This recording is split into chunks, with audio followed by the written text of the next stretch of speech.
Por que eu não gosto de crente? Isso aí vai dar problema, gente. Será que é isso mesmo? Por que tantas pessoas têm problemas com religiosos e por que tantos religiosos parecem que não conseguem interagir com o mundo? Saiba o que a palavra de Deus, que a primeira carta de Pedro tem a dizer sobre esse tema tão importante. Não se esqueça, curta a IBNU, inscreva-se no canal, aí aperte o sininho e divulgue as mensagens da IBNU, uma comunidade saudável para um mundo melhor.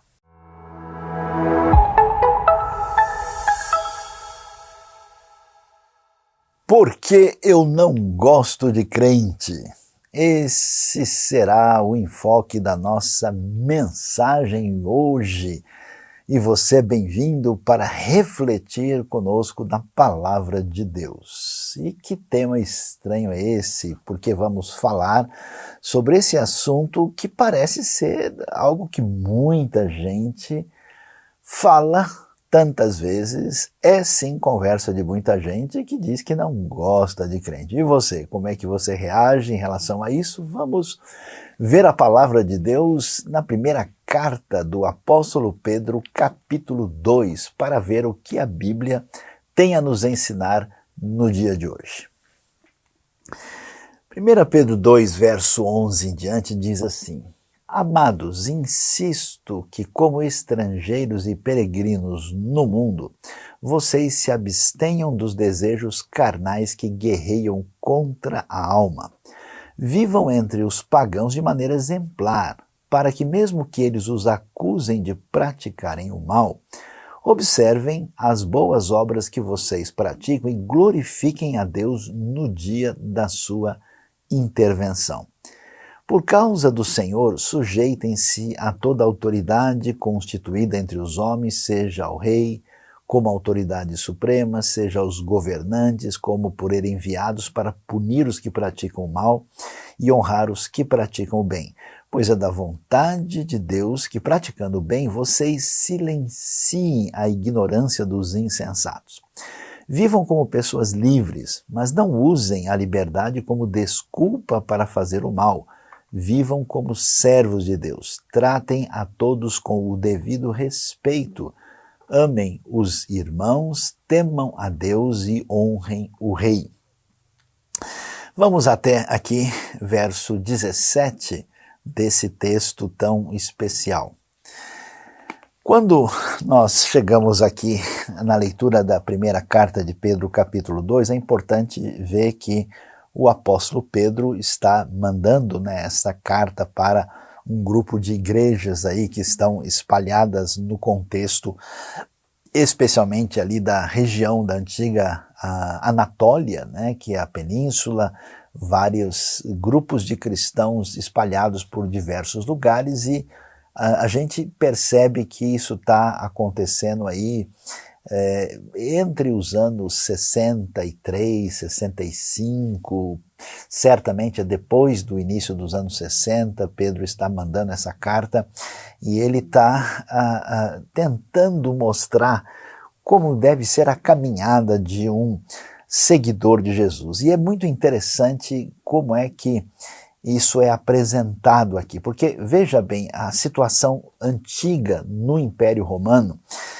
onde você tem uma minoria de pessoas que tem um privilégio social diante da situação de domínio do Império Romano. Você tem uma minoria de pessoas que é cidadão romano, e entre eles também há uma gradação de importância, de situação favorável, e o próprio mundo romano tinha lá divisão entre os patrícios e os plebeus, e uma maior parte da população do império era constituída de escravos. Então, assim, é uma coisa difícil, porque essas pessoas têm, podemos assim dizer, uma etnia, dependendo do povo com o qual a gente está de fato ligado, e aqui nós temos vários grupos de povos menores nesse ambiente aí que o mundo greco-romano chamava de bárbaros, mas todos eles já devidamente helenizados e até certo ponto latinizados também.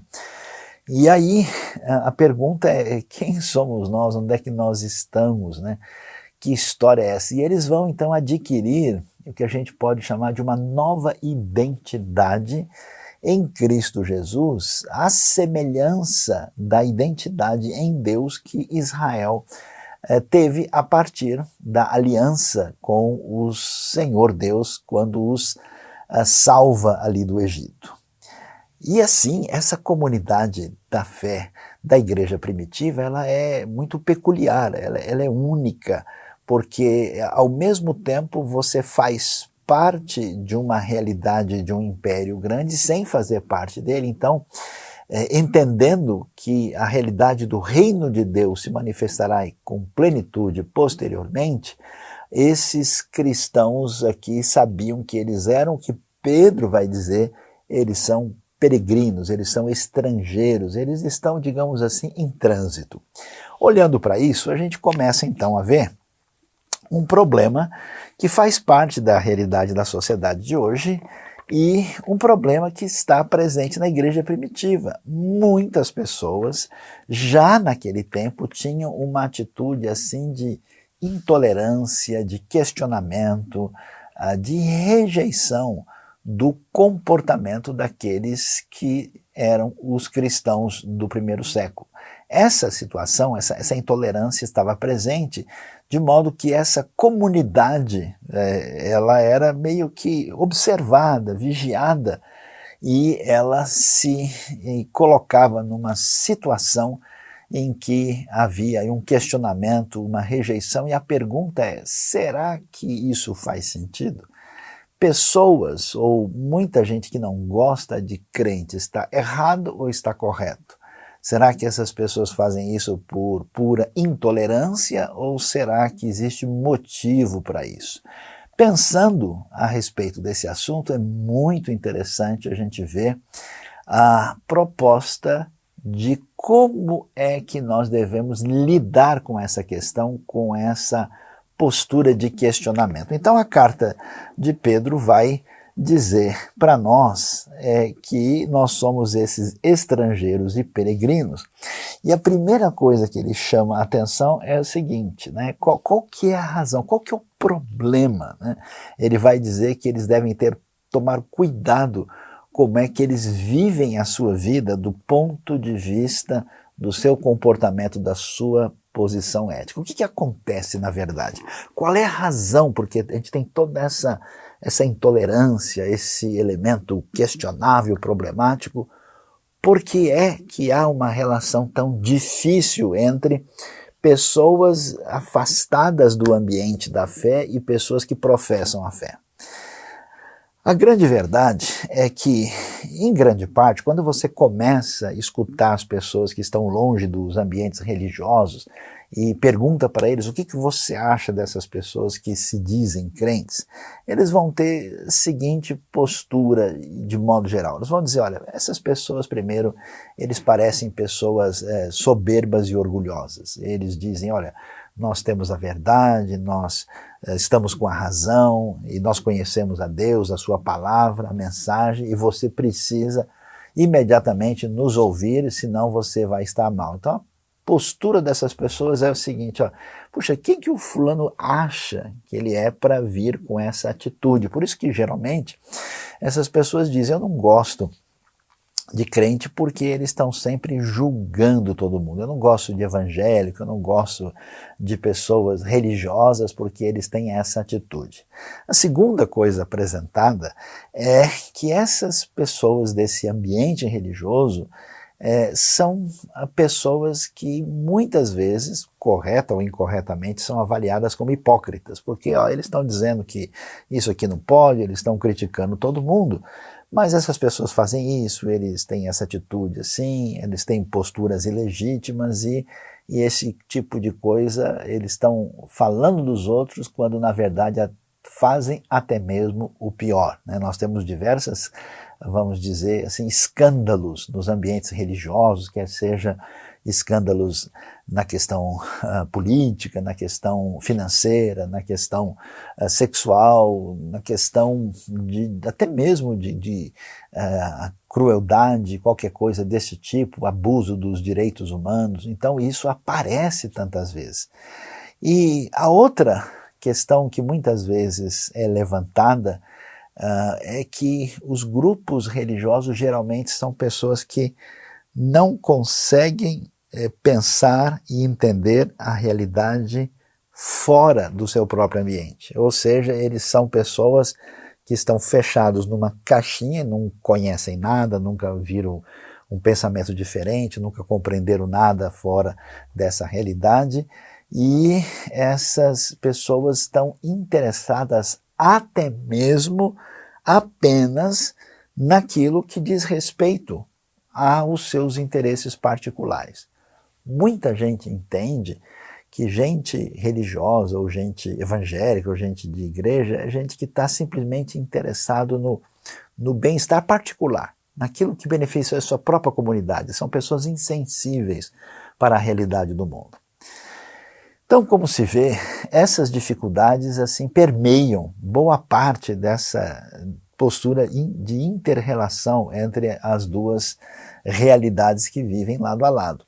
No entanto, é importante também observar que muito daquilo que aparece como crítica à realidade do mundo cristão, ou evangélico, ou crente, vem de uma atitude também intolerante de pessoas do lado de fora, que tem uma vida, por exemplo, promíscua, uma vida imoral, uma vida sem referência, uma vida que certamente traz um monte de peso para a sociedade. E aí, quando essas pessoas veem um grupo de pessoas que não acham legal, por exemplo, o cara passar por uma noitada, que não acham legal a pessoa se entregar aos vícios, que acham que não vale a pena, e essas pessoas dizem, olha, a gente entende que o caminho não é por aí, essas pessoas se sentem meio culpadas, então eles reagem fortemente e questionando, e até mesmo tem esse lance do deboche, né, de você ver a pessoa, coitado, ele é santinho, ele é tonto, ele é bobo, né, e a gente entende isso também. Outra coisa interessante é que existe, às vezes, um pensamento, né,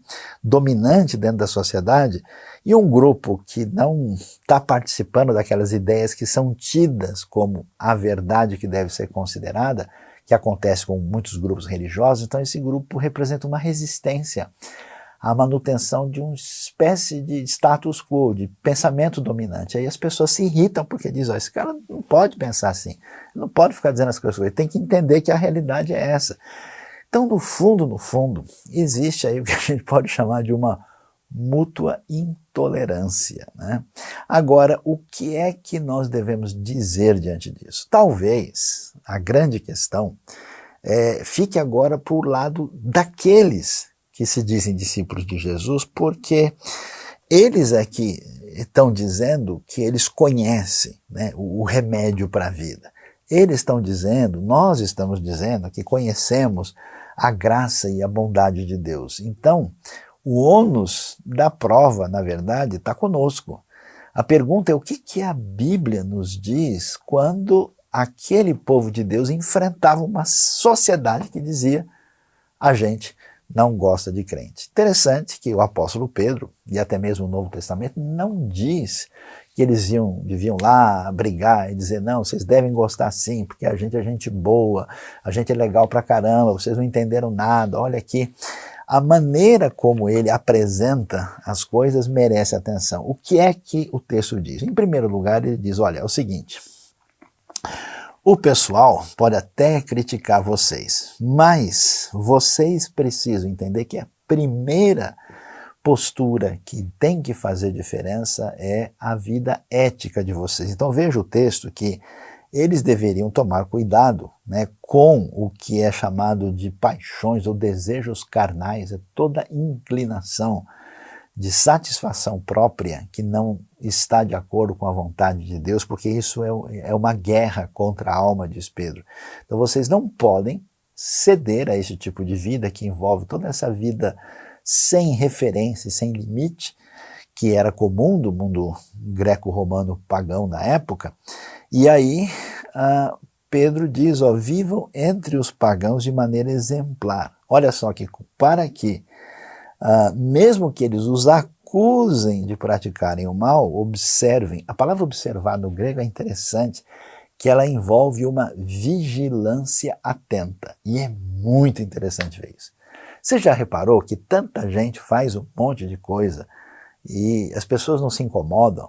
E até quando alguém faz um negócio errado, uma coisa criticável, diz, não, mas é o direito dele, a pessoa pensa como ele quiser, ninguém tem nada que julgar. Mas quando é alguém do ambiente religioso cristão que dá uma pisada de bola, dá uma escapada, aí a crítica ela é muito acentuada. Isso, por um lado, pode ser negativo, mas no fundo é muito positivo. E por que é positivo? Por uma razão muito simples, porque quando a pessoa critica você, é que ela considera você num patamar de exigência diferenciada. Você sabe muito bem, né?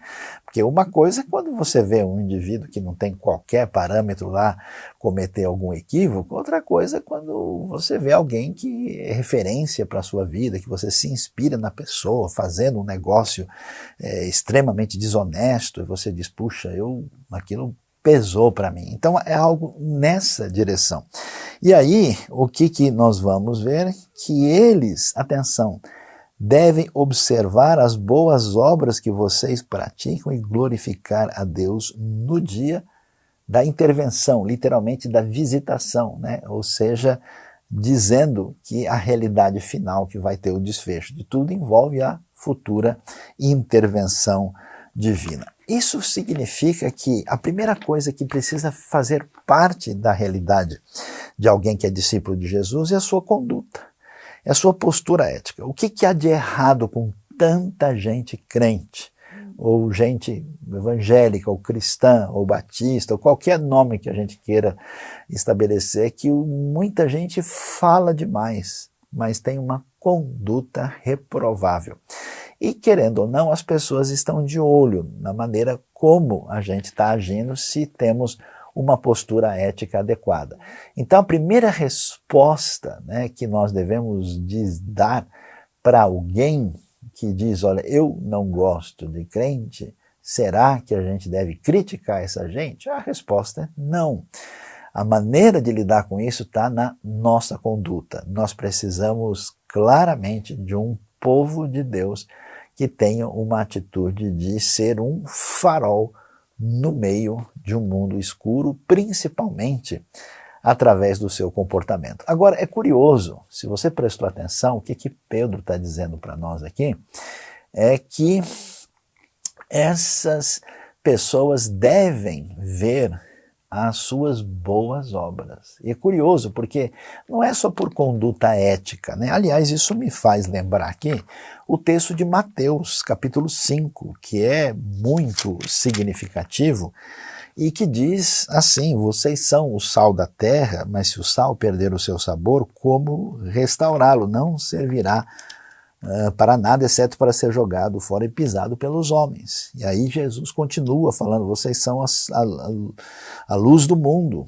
né? Não se pode esconder uma cidade construída sobre um monte. E no verso 16, assim brilhe a luz de vocês diante dos homens, para que vejam as suas boas obras e glorifiquem ao Pai de vocês que está no céu. Então percebe que a ideia é que quem é atingido pela graça de Deus, essa pessoa, agora transbordando de alteridade, ela vai fazer muita coisa em favor do próximo e do semelhante.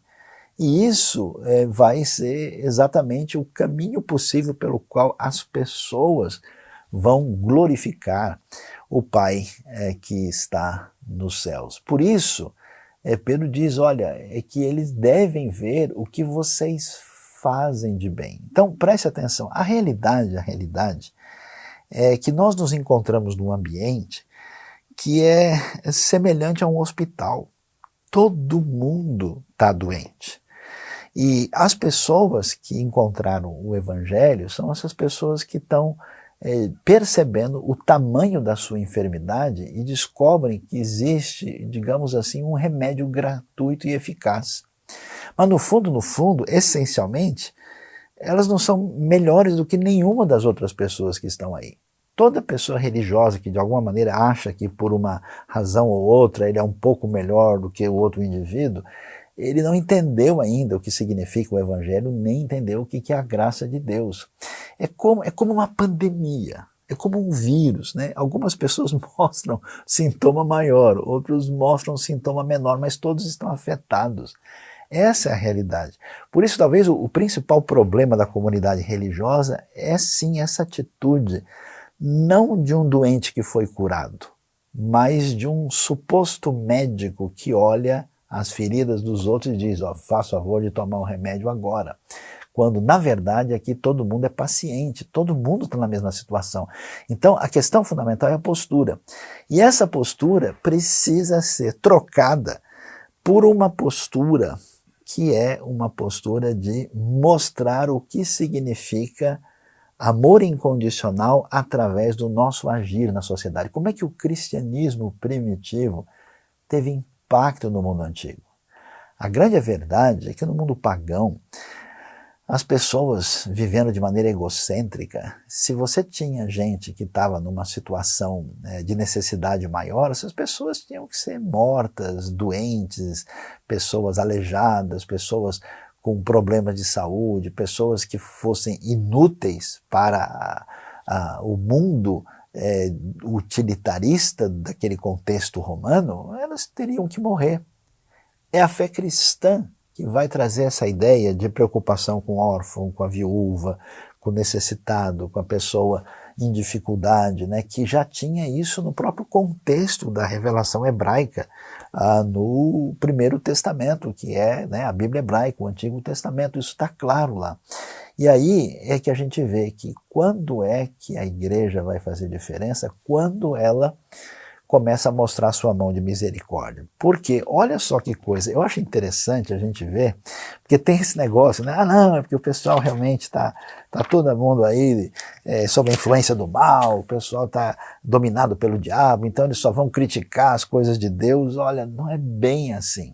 Às vezes é o caso de pessoas realmente marcadas por malignidade que se levantam contra toda virtude e bem. Mas às vezes o procedimento do povo de Deus está desalinhado.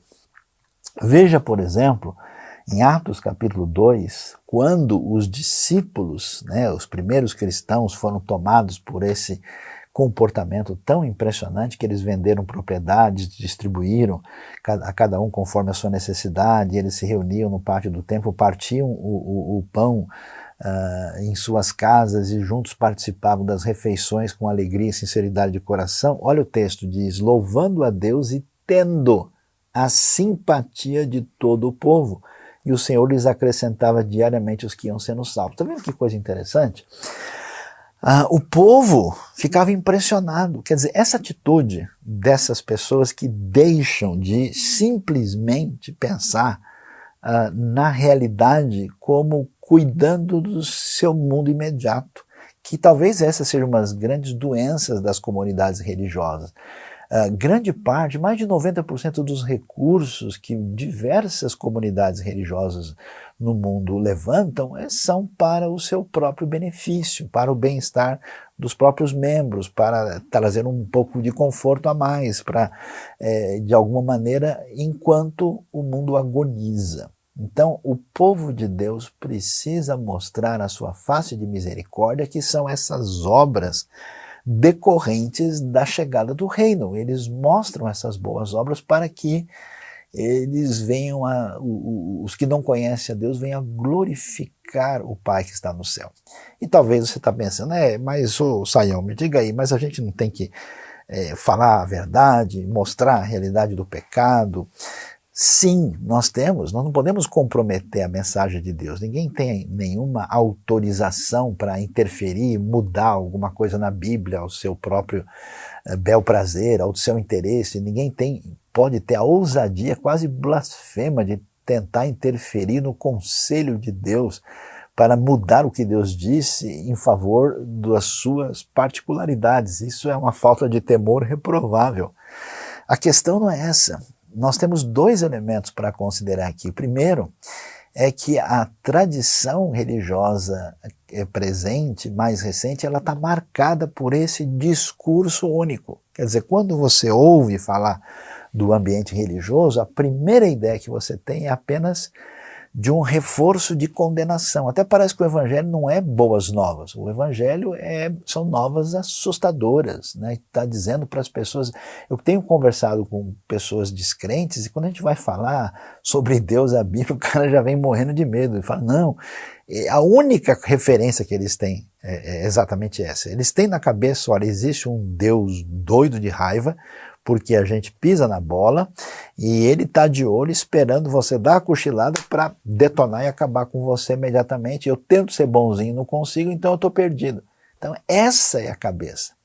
Então como o elemento está congestionado nisso e como na verdade o anúncio dessa palavra divina não está nem devidamente compreendido, aí nós temos uma mistura muito problemática de gente que já rejeita o Evangelho de antemão e a palavra de Deus sem nem entender direito o que ela tem a dizer por causa da postura de tantas pessoas religiosas. E aí a gente então entende por que essa postura de beneficiar pessoas doentes, de acudir necessitados, de ajudar pessoas em situação de necessidade, de mostrar uma ação no bem-estar da sociedade para melhoria da educação, melhoria da saúde, melhoria das condições humanas, melhoria da dignidade, melhoria do bem-estar no sentido jurídico, em todo. Por que essas coisas são importantes e são significativas? Porque a gente vai mostrando como os valores do reino, decorrentes da ideia do amor de Deus e da graça de Deus,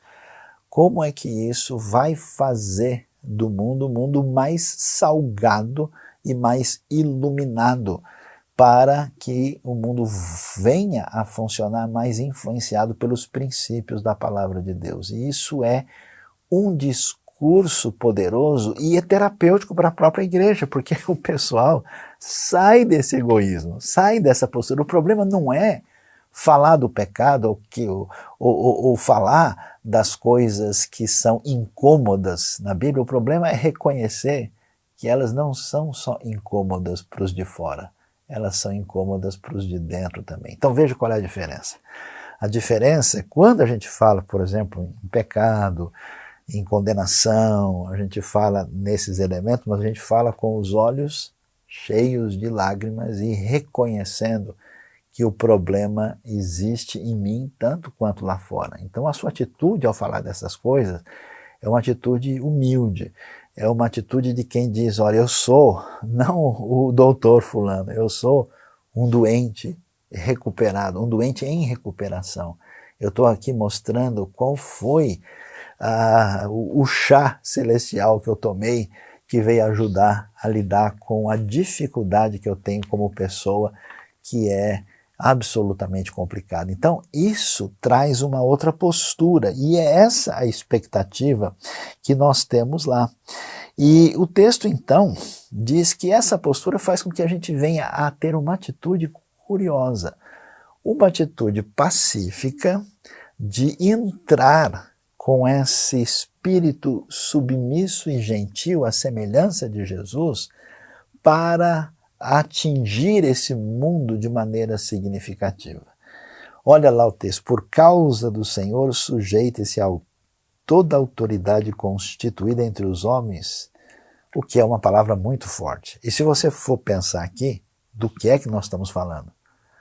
O texto bíblico está falando de Império Romano, de imperador assassino.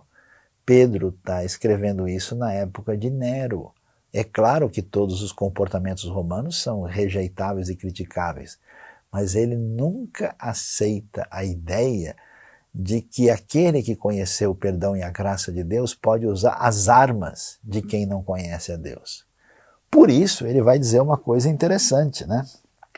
A gente tem tal confiança e tranquilidade de que o poder pertence a Deus, que nós vamos, atenção, ganhar força para o reino na sociedade através do serviço, através da postura de servir. Esse servir é mostrado por um comportamento submisso a Deus que não se rende à atitude antiética do mundo perdido.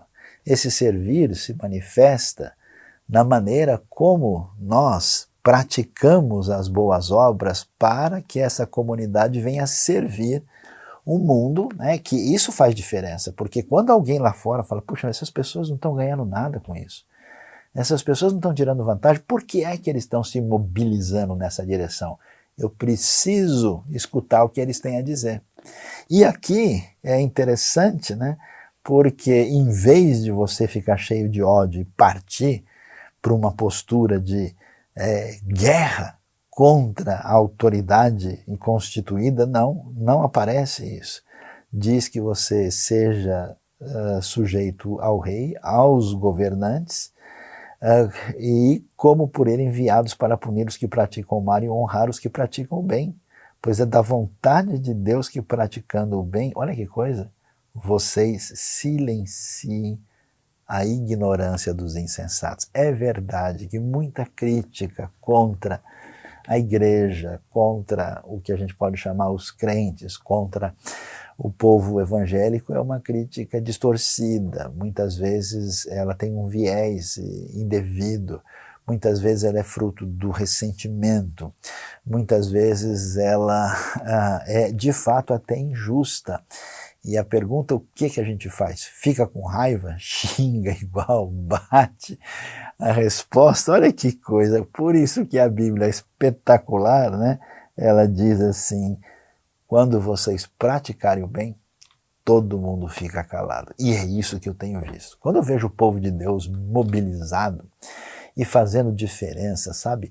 Indo lá à noite, num lugar onde as pessoas estão deitadas debaixo do viaduto, e não tem esperança nenhuma. Quando eu vejo esse pessoal cortando unha de mendigo, distribuindo marmita para quem está a ponto de morrer, investindo para ajudar órfãos e crianças abandonadas, ajudando a recuperação de pessoas viciadas, gente se envolvendo em projetos humanitários, projetos de saúde, projetos de atender, né, pessoas que estão assim a ponto de tirar a vida pela sua desesperança. Como isso é impressionante. Quem vê diz, não, peraí, essas pessoas descobriram alguma coisa muito especial. E aí a coisa é interessante, porque a pessoa destrava o coração.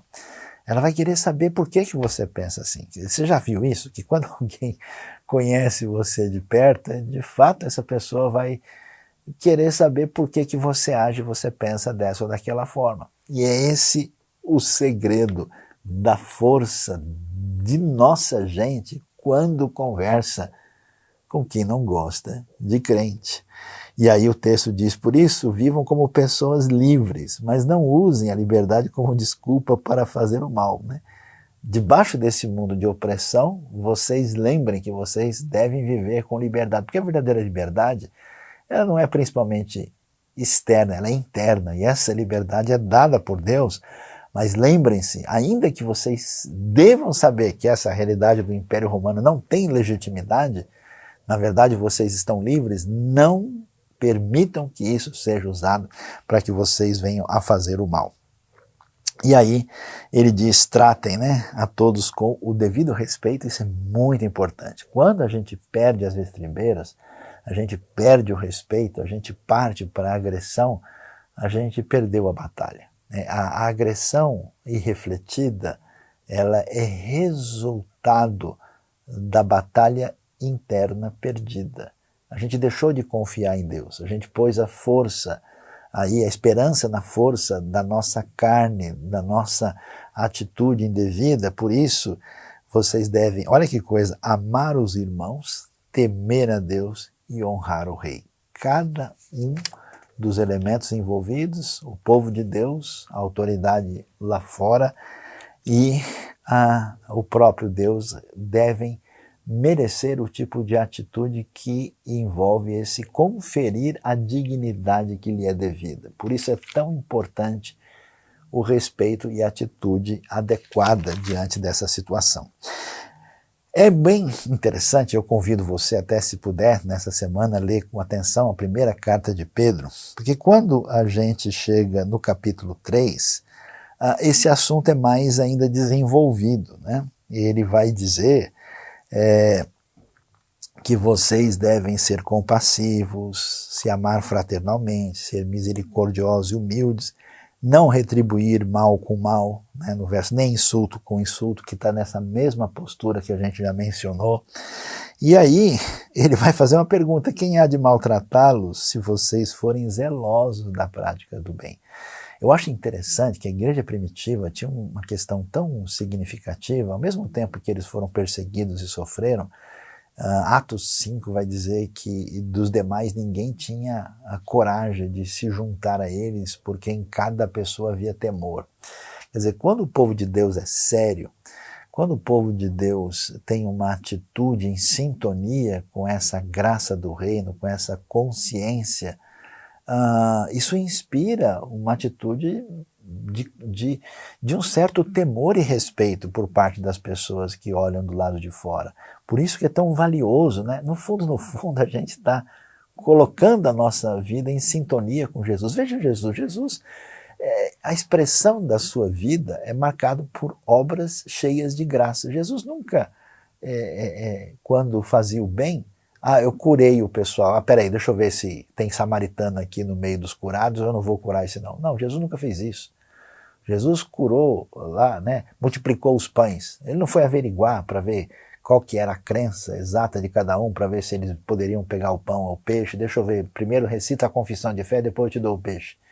Você percebe? O problema muito do ambiente religioso é que a gente diz assim, eu só vou ajudar a pessoa se ela for digna de receber ajuda. Assim você não ajuda ninguém, começando com você mesmo. Então, essa atitude de bondade desmedida, de quem realmente sabe o que significa amor incondicional e graça indizível, é que marca esse evangelho. Então, olha, ninguém vai maltratá-los se vocês fizerem isso, né? E, portanto, mesmo que venham a sofrer porque praticam a justiça, vocês serão felizes. Aí o texto fala, né, que a gente deve santificar a Cristo como Senhor, tal, e prossegue dizendo, e uma questão bastante significativa é que o texto bíblico vai dizer que nós devemos saber como responder a cada pessoa que perguntar a razão da esperança que está em nós. Isso aparece no verso 15. Estejam sempre preparados para responder a qualquer pessoa que lhes pedir a razão da esperança que há em vocês. E aí nós vamos ter mais um elemento. Lembre-se, primeiro é importante a nossa atitude ética, que é exatamente o antídoto para as pessoas que estão dizendo, olha, essa comunidade de religiosos é um monte de gente que vive só de hipocrisia. Segundo, a nossa atitude marcada por boas obras, quer dizer, a comunidade do povo de Deus precisa abençoar as pessoas de fora. Nós somos chamados para servir não só os irmãos, não só a Deus, mas também os de fora, para que a nossa luz possa alcançar aqueles que devem glorificar o Pai que está nos céus. É uma maneira de apresentar a graça divina. E, finalmente, a gente tem que saber conversar com as pessoas. O que acontece? É interessante. As pessoas que vêm desse mundo conturbado, que tem várias opções de pensamento, de ideologias, de propostas, que tem uma série de críticas, que tem toda uma cultura secular que é decorrente de uma certa decepção com a religião institucionalizada. Essas pessoas que têm uma série de perguntas chegam no ambiente religioso e elas começam a fazer as perguntas indesejadas. E as perguntas são sérias. As perguntas é de gente honesta. A gente precisa, será que nós temos condição de responder a essas pessoas que vêm com perguntas sérias? Essas perguntas são perguntas, por exemplo, da vida. Eu me lembro uma vez, conversando com uma pessoa muito sedenta do Evangelho, a primeira coisa que ele me disse é como é que a gente pode explicar que uma pessoa que faz de tudo para beneficiar a sociedade, de repente, do nada, morre aí de bala perdida. E às vezes você tem um sujeito que é malfeitor, assim, comprometido com o mal, que é realmente um assassino, sequestrador, perverso, E a expressão que ele usou comigo, o cara leva 8 tiros e sobrevive, né? E ainda sai bem do hospital no dia seguinte andando. Como é que pode acontecer isso? São perguntas legítimas, né? Perguntas sobre Deus, perguntas sobre o significado da vida, perguntas sobre a injustiça e o mal no mundo. E tem mais, né? Quando uma pessoa sincera começa a ler a Bíblia, a verdade é que ela não entende uma série de textos. Ela vai ter questões assim, mas poxa, como é que Deus permitiu isso? Por que Deus mandou isso aqui? Por que nesse texto está falando uma coisa e no outro parece falar uma coisa diferente? Ou seja, nós precisamos também servir àquela comunidade, vamos dizer, desses interessados, que em grande parte são chamados de descrentes. A gente precisa servir com o conhecimento, a iluminação e a sensibilidade que envolve o conhecimento de Deus. Então a comunidade da fé precisa prestar atenção nisso. Como é que vai o nosso conhecimento da palavra de Deus? Como é que está a nossa capacidade de responder com firmeza, com autoridade, com segurança e com sensibilidade e com amor? Porque é isso que Pedro diz, olha, esse mundo não tem esperança. A vida de um cidadão médio no Império Romano Antigo, ainda mais na época de Nero, que é o governo que está aqui acontecendo, não tem esperança. E aí vem esse bando de cristão maluco, cantando, pulando, se reunindo, sorrindo, falando um monte de coisa, e eles vão querer saber, escuta, qual é a razão dessa esperança que você tem a dizer? Como é que você pode testemunhar da sua fé? Você que tem confiança e fé em Cristo Jesus, pode testemunhar e tem testemunhado da sua fé? O que Deus fez na sua vida? Você divulga isso para os outros? Interessante que aqui em Pedro se fala muito contra a atitude inadequada da gente usar o nosso tempo para falar mal de maneira indevida dos outros, de modo inadequado. Vocês não podem fazer isso, né? O texto vai dizer que o próprio Senhor Jesus, quando insultado, não revidava, e vai mostrar que a gente não pode ter um comportamento semelhante às pessoas que não conhecem a Deus. A nossa postura tem que ser exatamente uma postura de expressar essa fé, e expressar essa fé com inteligência, com sabedoria, com sensibilidade. Sabe por quê? Porque quando a gente não está muito sintonizado com as coisas de Deus, a gente não faz perguntas, a gente não quer se aprofundar, a gente não se importa com essa questão, com essa dor que é pertinente. Mas quando essas coisas mexem com a gente entende, ilumina, traz luz, traz direção, a gente encontra outra pessoa lá que passou pela mesma questão, mesma dúvida. Eu me lembro de alguém uma vez que, cheio de dúvidas e de comportamento assim, muito voltado para toda essa atitude mais cética, mais questionadora do nosso mundo, e essa pessoa não tinha ideia, né, dos detalhes do que acontece com Jesus e Tomé. Quando ele viu a história de Tomé com atenção e viu que Jesus aceitou, né, que Tomé viesse a tocá-lo, e que aquelas críticas surgiram de um discípulo que vivera com Jesus e que sabia o que Jesus tinha dito.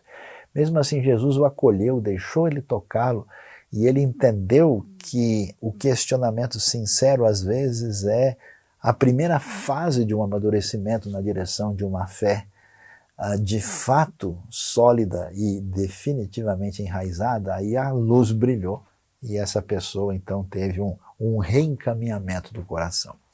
Deus abençoe a minha vida, Deus abençoe a sua vida. E a gente pode dizer que, no sentido de gente religiosa, que vive de uma maneira assim completamente em nada em relação a Deus que seja pertinente, de fato, não dá para gostar de crente. E é verdade que existe uma resistência às coisas de Deus, e por isso que, de maneira injusta, tem muita gente que simplesmente, para se defender, diz: eu não gosto de crente. Mas que hoje, ouvindo a palavra de Deus e entendendo que somos chamados a um serviço lá fora, um serviço pela nossa conduta, um serviço pela nossa ação prática que realmente acolhe e ajuda quem está numa situação de sofrimento, e um serviço de alguém que, com atenção, reflete sobre a palavra e a dor e os problemas, as questões do ser humano, e traz a palavra de Deus que cura, que salva, que liberta, que abençoa. Aí sim a gente vai ver que tanto descrente como aquele que se diz crente é tudo simplesmente gente, e que só a palavra do Deus amoroso e onipotente pode dar um jeito em todo tipo de gente. Deus abençoe a sua vida e abençoe o seu coração.